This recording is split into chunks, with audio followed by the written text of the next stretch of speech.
Assalamualaikum warahmatullahi wabarakatuh. Perkenalkan, nama saya Tri Agustina Lubis. Saya dari akuntansi 3, nomor BP 23101155110126. Di sini saya akan menjelaskan tentang materi manajemen konflik.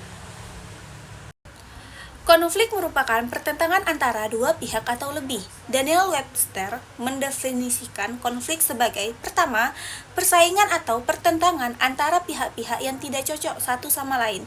Yang kedua, keadaan atau perilaku yang bertentangan. Bickering 2001.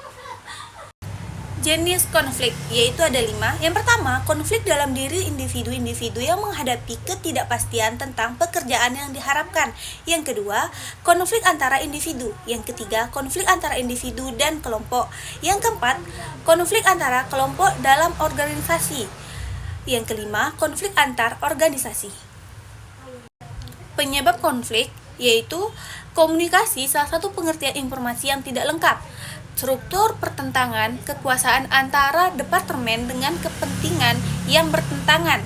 Pribadi, ketidaksesuaian tujuan atau nilai-nilai sosial pribadi karyawan dengan perilaku pada jabatan.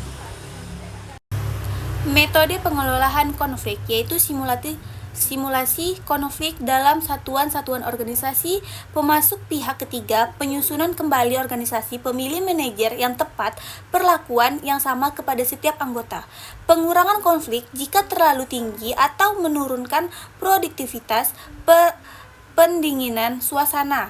Yang ketiga, penyelesaian konflik, penekanan dengan cara kekerasan, penekanan smoothing dan penghindaran kompromi dan pemecahan masalah. Ciri-ciri konflik yaitu yang pertama, dua pihak secara perseorangan maupun kelompok terlibat interaksi yang saling bertentangan. Yang kedua, pertentangan antara dua pihak secara perseorangan maupun kelompok dalam mencapai tujuan atau adanya nilai-nilai norma yang saling berlawanan. Yang ketiga, interaksi gejala-gejala perilaku yang direncanakan untuk saling meniadakan, mengurangi, dan menekan terhadap pihak lain agar dapat memperoleh keuntungan seperti status atau jabatan.